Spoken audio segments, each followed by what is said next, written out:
in the Senate, but in the eyes of the New York Farm Bureau, the matter is settled. The matter of the state vegetable, that is, the official state vegetable. The Farm Bureau conducted a poll on its Facebook page to see what veggie people prefer, and this comes after a push from Rockland County Senator David Carlucci to get the onion named the official state vegetable. Meanwhile, Seneca County Senator Michael Mazzolio has been heading up Team Sweet Corn. An overwhelming majority of New Yorkers are also on his team, according to the Farm Bureau's poll.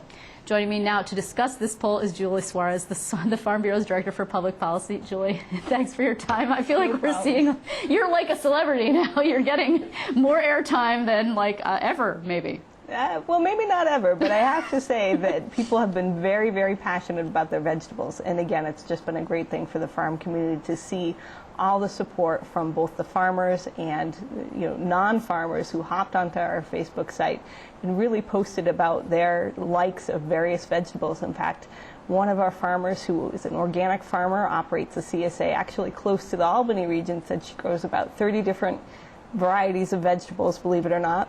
But her favorite vegetable is not sweet corn or the onion, it's the wild leeks that escaped and are now growing randomly throughout the edges of some of her fields. So people care a lot about vegetables. Let's give them the numbers, right? It's 725 for sweet corn versus 311 for onions. Other vegetables, cabbage, potatoes, pumpkins, received 240 votes. So what we're talking about is more than 1,000 people who, for whatever reason, decided to weigh in on this particular debate.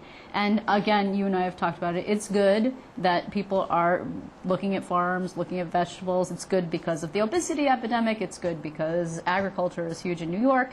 But were you surprised? I have to ask. I mean, onions versus corn? I've been very, very surprised at the amount both of media attention and, believe it or not, we get some calls into the office too, just telling us, hey, I really, really want to have sweet corn be the official vegetable. I'm thinking, where are you coming from?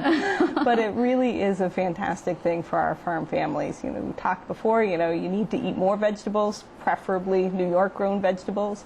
And so it's been a fun issue for us to deal with. You know, actually, I think, again, Senator Carlucci, if I'm not mistaken, has a desire to create like a tax break for people for restaurants that use vegetables that are grown in New York. I mean, these kind of things, again, just highlights what the need, the business, the economy. I mean, he was quite strident about telling me that this was not a gimmick, and I get it. Again, you guys are neutral officially, but are you going to do anything with this? I mean, now that you have an official response, are you going to start lobbying on behalf of corn? No, we're not going to lobby on behalf of sweet corn or onions, although obviously we lobby on behalf of the farmers who grow them. But again, this is a great means to get attention to our local farmers who grow excellent vegetables. So it has been fun. We've enjoyed it tremendously, and I'm glad people care a lot about vegetables. Yeah, what's also interesting about this is that it may not even pass. I mean, they may never take up these bills. And that might actually be a good thing, because it seems to be dividing people in a way that is perhaps not such a positive thing. You guys are not necessarily in the divisiveness business. No, I mean, I would be surprised, frankly, if either bill actually passes one or both houses of the legislature. Clearly, there are a lot more serious issues to be dealt with. But again, for our community, it's been great to see the support that vegetables have. Well, and also the governor refused to take a particular position. You could just see that if the governor actually put pen to paper on this bill, if one or the other, let's argue that corn passed, and it's actually been around longer, so maybe it germinated.